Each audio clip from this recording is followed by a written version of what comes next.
जय मसीह की। Good morning.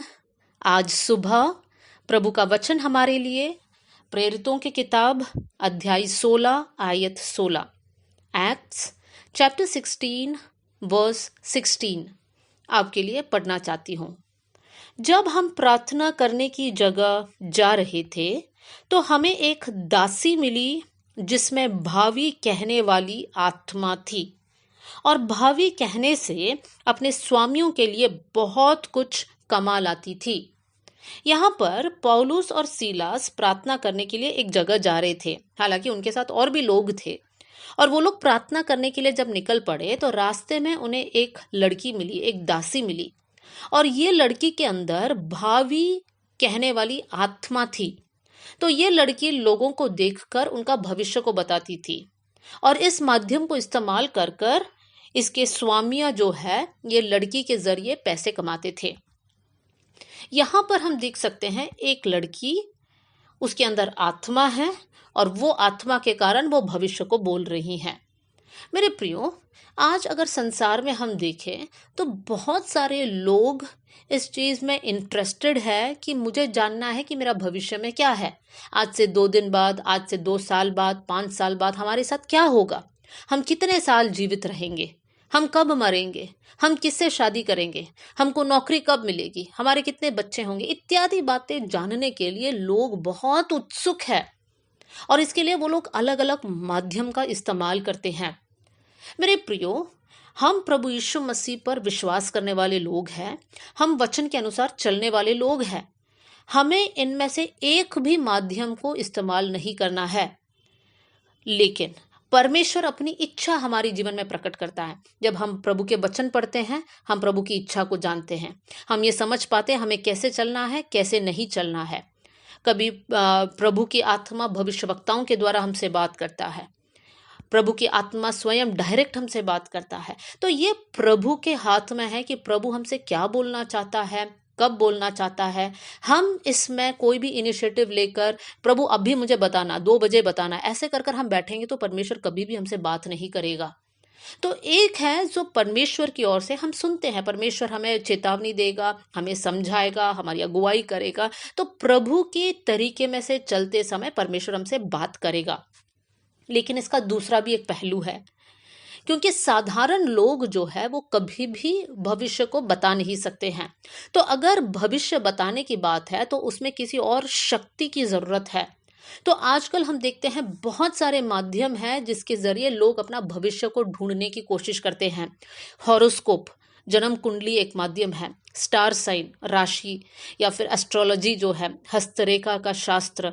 लोग अपने हाथ को दिखाते बोलते हैं मुझे मेरे बारे में बताओ कि मेरा धन का जो रेखा है या मेरा जीवन का जो रेखा है क्या है, कर कर ये सारी बातें लोग दिखाते हैं और जानने की कोशिश करते हैं।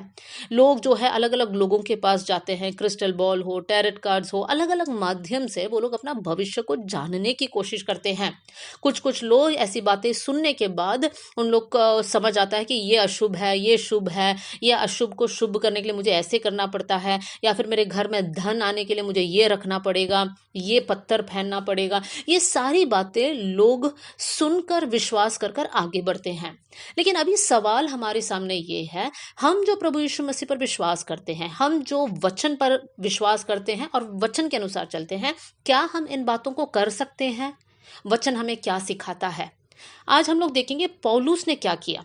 हम आगे की आयतों को पढ़ते समय 17वीं आयत में लिखा है, वो पौलुस के और हमारे पीछे आकर चिल्लाने लगी, ये लड़की चिल्लाने लगी, ये मनुष्य परम प्रधान परमेश्वर के दास है जो हमें उद्धार के मार्ग की कथा सुनाते हैं। यहाँ पर ये लड़की वो आत्मा के जरिए बोल रही हैं कि ये लोग प्रभु के दास लोग हैं, ये उद्धार के मार्ग बता रहे हैं। इस प्रकार वो हर दिन चिल्लाती थी। पौलुस परेशान हो गया और पौलुस क्या करता है, 18वीं आयत में पौलुस दुखी हुआ और मुड़कर उस आत्मा से कहा, मैं तुझे यीशु मसीह के नाम से आज्ञा देता हूं कि उसमें से निकल जा। और वो उस घड़ी निकल गई। यहां पर पौलुस परेशान है क्योंकि पौलुस को मालूम है कि ये लड़की किसके मदद के जरिए बोल रही है।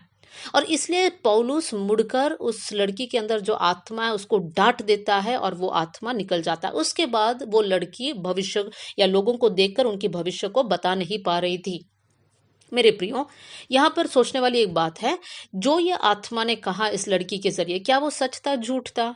इस सिचुएशन में जो कहा वो सच ही था, क्योंकि वो लोग प्रभु के दास लोग थे और वो लोग उद्धार के मार्ग बता रहे थे।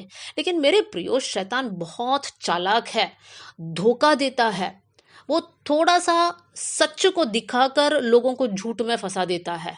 वही हव्वा के साथ किया था, आज हमारे साथ भी वही कर रहा है।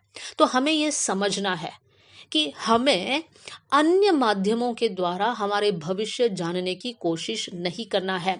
यीशु मसीह ने क्या किया हम लोग देख सकते हैं, लूका के सुसमाचार उसका 4 अध्याय और उसकी वर्स 34 में हम पढ़ सकते हैं।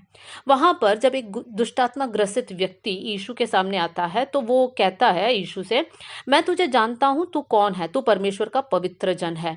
वर्स 35 में यीशु ने उसे डांट कर कहा, चुप रह और उसमें से निकल जा। यीशु मसीह उस दुष्ट आत्मा को बोलने नहीं देता है। यीशु मसीह डांट कर उसको चुप कराता है, उसको निकाल देता है। मेरे प्रियो, यीशु मसीह ने हमारे लिए जो मिसाल रखा है, पौलुस ने हमारे लिए जो मिसाल रखा है, वही हमें पालन करना है। आपके पास यहाँ वहां से खबर आएगा कि उनके पास जाने से भविष्य पता चलेगा, इनके पास चलने से भविष्य पता चलेगा। मेरे प्रियो, ऐसी बातों के पीछे नहीं चलना, क्योंकि ये वचन के अनुसार नहीं है। वचन हमें सिखाता है हमें क्या करना है, वचन हमें सिखाता है हमें क्या नहीं करना है। वचन सिखाता है कि क्या करने से हम आशीषित होंगे।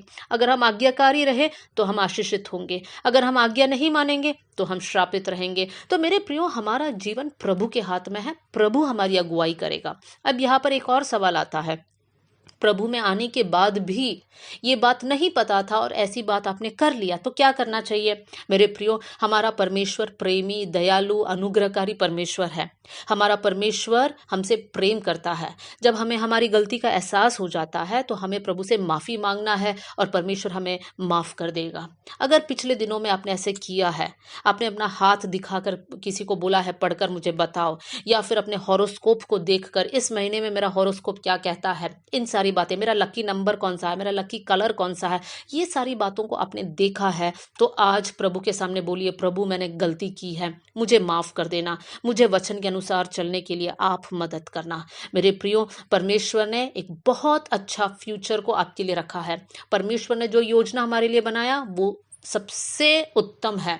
इसलिए आज हम प्रभु के सामने आकर बोलेंगे, प्रभु हमारी गलतियों को माफ कर देना, पिछले दिनों में हमने ऐसा किया है, हमें क्षमा कर देना, आगे से लेकर हम ऐसी बातें नहीं करेंगे, हम आपके ही वचन के अनुसार चलेंगे। इस प्रकार प्रभु के सामने एक निर्णय लीजिए। आइए हम लोग प्रार्थना करें।